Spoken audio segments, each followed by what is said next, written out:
Well, the alderman at the time, I believe, was Matt Danaher. Yes.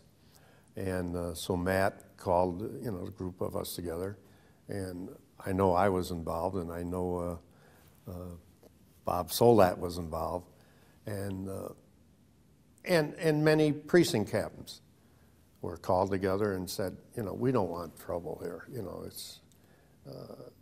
So go out and talk to the people along the march, along the route, which we did.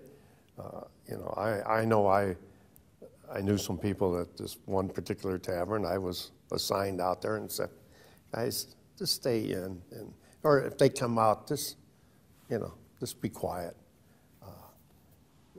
They have a right to protest, and that was fine. I felt that the intent was to try to cause trouble, and the ward felt that we shouldn't give them any opportunity to have a problem. And the only way you can do that is talk to your neighbors and people and say, okay, you can do whatever you want. You can yell or scream, but please, no physical violence here. And I don't believe there ever was. No. There was no, and that I think is a credit to the ward organization. I mean, it could have gotten, it potentially could have gotten ugly. Was Danaher committeeman at the time as well, or alderman? No, the mayor was committeeman. Was he committeeman the whole time he was mayor? Yes. Okay. You had to be committeeman in order to be the chairman. Correct. Of the central committee. Right. So no, he was always the ward committeeman. One of the questions we are curious is, what would you say of his many strengths, what was his greatest strength?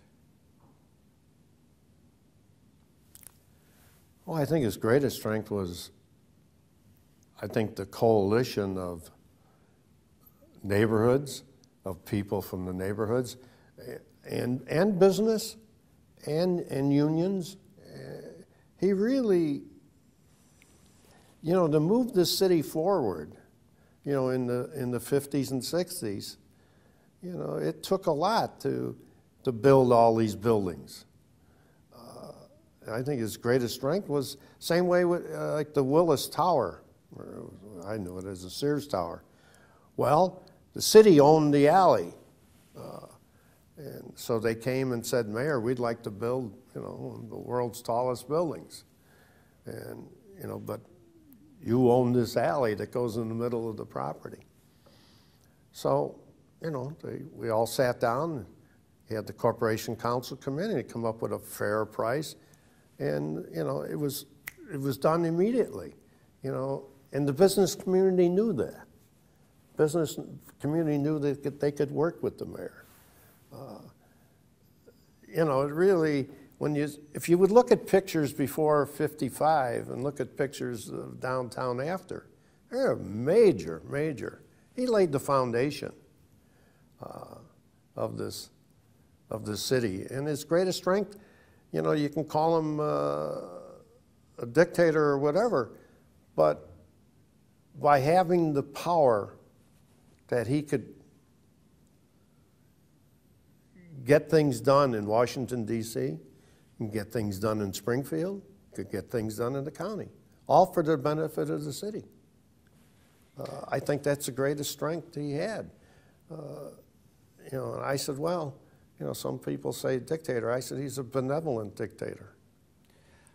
A lot of conversation about his work ethic. Mm-hmm. Did you see people who worked harder? I've never saw any mayor that I, not that I was just the mayor, but I mean, I've worked for other people. No, I haven't seen anybody at work like he did. I mean, he really, honestly, he enjoyed it. See, I think everybody's missing it. He really enjoyed being mayor. He really did. He loved doing things. And just like his son, they love building. They love police stations and fire stations, and libraries, which is important to the people in the neighborhoods. Yes. You know, they all always say, oh, they were the downtown mayors. You stop and think and look at how many police stations and fire stations and libraries that have been built. And your sewers and your lights, alleys lit, you know, and the basic services. You know, I remember under Mike Vlanek during the snowstorm,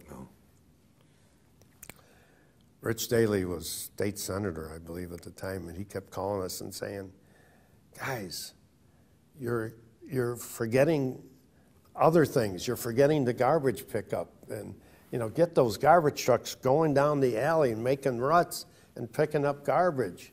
And he was right. You know, you still have to do the basic services.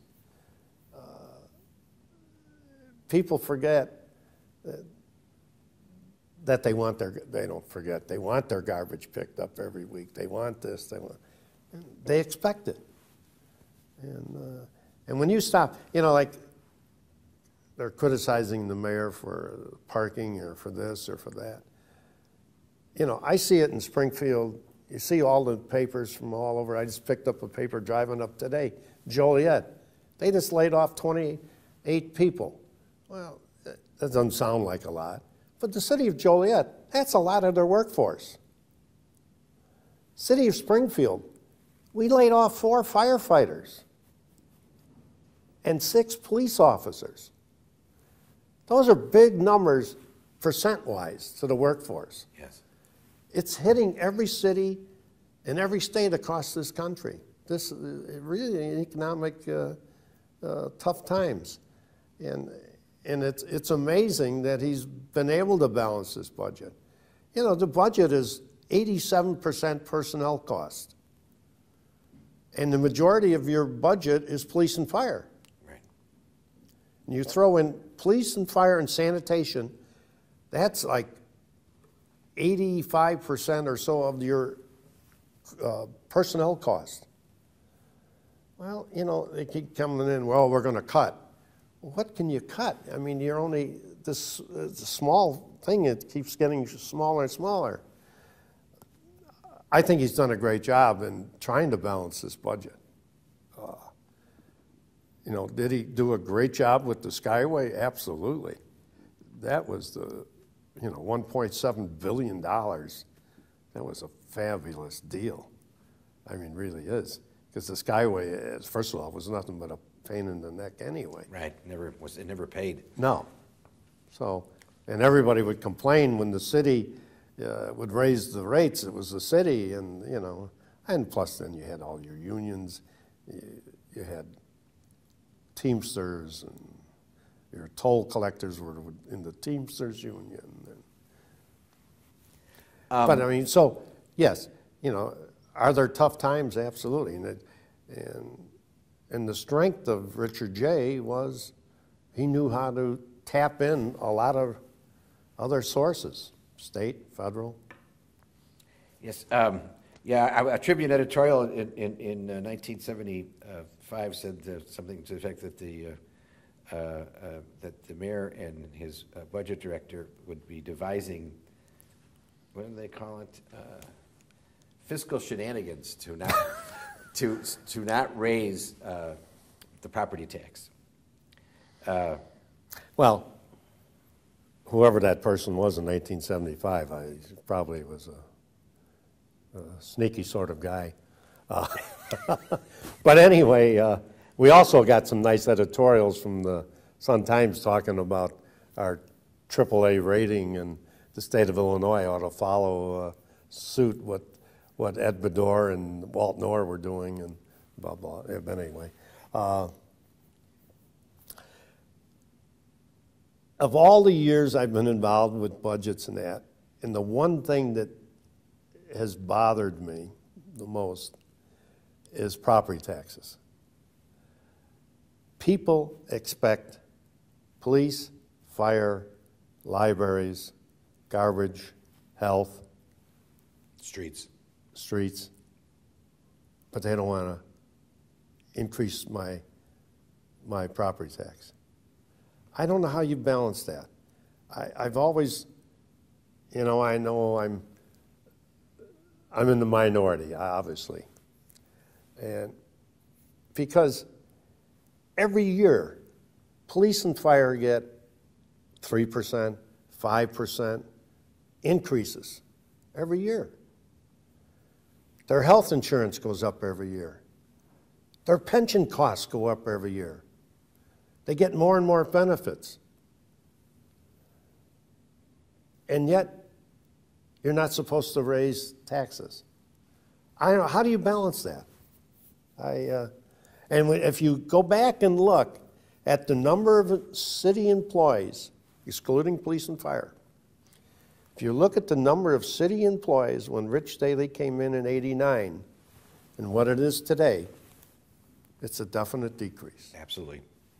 He has cut government, but yet people, I don't know. So we talked about Richard J's greatest strengths. He must have had weaknesses, and what do you think they were?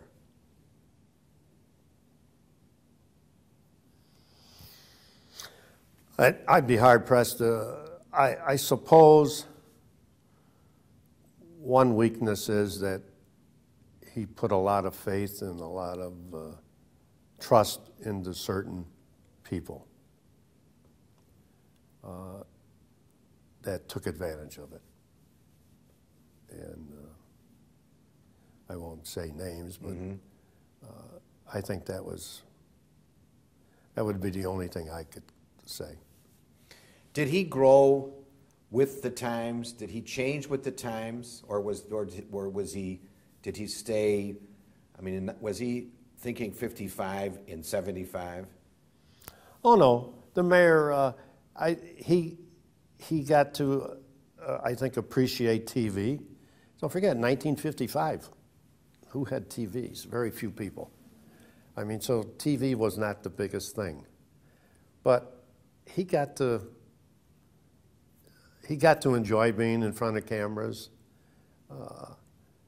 I mean, as far as the budget, there was no growing. I mean, he knew the budget as well as I did all the years I worked for him. I mean, I didn't see any improvement. He didn't need any.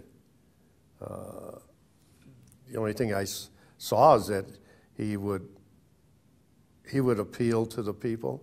The greatest speech you'd ever want to hear, and you feel the emotion, and hear the emotion, is Richard J. Daley's speech in front of the legislators when Dan Walker was governor.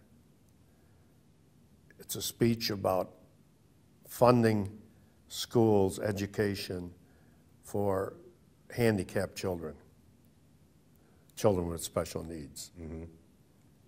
It's the most impassioned speech you'd ever want to hear. Really? Oh, it's unbelievable. And after the speech, I don't know if it was Michael or Billy was with him. He had to go into, I guess it was Toohey or McGloon office.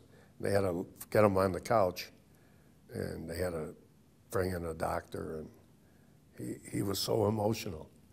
Oh, you mean he was so emotional he actually exhausted himself? Yeah, it was, you know who had a copy? I have a copy, but I tried to find it, and it's a tape. You know Bill Cameron? Yes. He has it. He did it. Oh. So you ought to, wouldn't be bad to have on. It's really a great speech.